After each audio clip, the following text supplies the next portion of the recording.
आप निर्मित करना चाहते हैं। कई कई घर ऐसे किराए के मकान में रहते थे तो अच्छे रहते थे, जब से घर बनाया प्रवेश करा तब से रो रहे हैं। 25 बार वास्तु शास्त्री वालों को बुला लिया, उसने यहाँ से सीढ़ी तोड़ दो यहाँ से बना दो, यहाँ बाथरूम तोड़ दो यहाँ से बना दो, ये पीछे से रास्ता कर दो यहाँ से बना दो। ईमानदारी से कहना, पहले के समय में क्या वास्तु शास्त्री होते थे? नहीं। घर के बुजुर्ग कहते थे यहाँ कमरा बना दे बेटा, बेटा कमरा बना देता, यहाँ रसोई घर बना दे बेटा। घर के बुजुर्ग कहते थे वहां कमरा बनता था, घर के बुजुर्ग कहते थे वहां पर भोजन बनता था। उसके बाद भी उनके घर में शांति होती थी, फिर भी उनके घर में समृद्धि होती थी, लक्ष्मी की कोई कमी नहीं होती थी। कमाते कम थे पर ऐश की जिंदगी जीते थे, सुखमय जीवन जीते थे। आज के जमाने में बेटा कमा रहा, बहू कमा रही, पोता कमा रहा, पोती कमा रही, दादा कमा रहा, सारा घर कमा रहा है, उसके बाद भी सुख और समृद्धि और शांति नहीं है, उसके बाद भी आनंद की अनुभूति नहीं है, उसके बाद भी हमेशा रोना केवल सुख का होता है। जरा सा घर में 4 लोग रह रहे हैं पर चारों के मुंह भगोने जैसे रहते हैं, एक तपेले जैसा मुंह, एक भगोने जैसा मुंह, एक थाली जैसा मुंह, एक बल्टोई जैसा मुंह। सब कोई बोलने को तैयार नहीं, क्योंकि जब जब बोले तो बर्तन की आवाज आए तो बोले ही नहीं। एक माँ बैठी टीवी के सामने,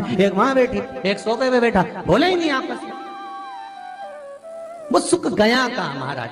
कई लोगों के मैसेज आते हैं, गुरुजी हम बड़े दुखी हैं। कारण क्या है? बस कारण इतना सा है कि आपने जब मकान का निर्माण कराया, वास्तु शास्त्री को बुलाया, इंजीनियर को बुलाया, सब ठेकेदार को बुलाया, सबको बुलाकर मकान, प्लाट, जमीन, जायदाद सब दिखवाया, पर आपने उस भूमि पर पद्म पुराण कहती है, धेनु मानस कहती है, स्कंद पुराण कहती है कि उस प्लाट पर आपने 3 दिन तक एक गौ माता को नहीं बांधा। 3 दिन तक एक गाय को उस प्लाट पर बांधकर चारा खिलाते, ना वास्तु शास्त्री को बुलाने की जरूरत पड़ती, ना कभी समृद्धि की, ना सुख की जरूरत पड़ती, क्योंकि गाय उस जगह से सारी इंद्रियों को आनंदित देकर सुख प्रदान कर देती है।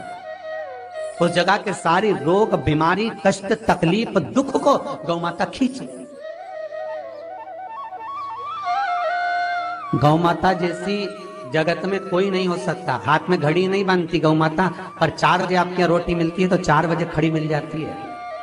3 बजे भोजन मिलता है तो 3 बजे आपके दरवाजे पे मिल जाती है। 1:30 बजे भोजन दोगे तो 1:30 बजे ही मिलेगी। 1:20 पे दोगे तो 1:20 पे ही मिलेगी। कोई घड़ी नहीं बांधती, फिर भी समय पर आ जाते हैं। क्यों? क्योंकि भगवान ने उसको ऐसा बनाया है, 33 कोटि देवताओं ने उसमें ऐसा विराजमान कर दिया है कि जगत का वो कल्याण कर सकती है। उसका एक एक अंश जीव का कल्याण करने वाला है, एक एक अंश जगत का उद्धार करने वाला है।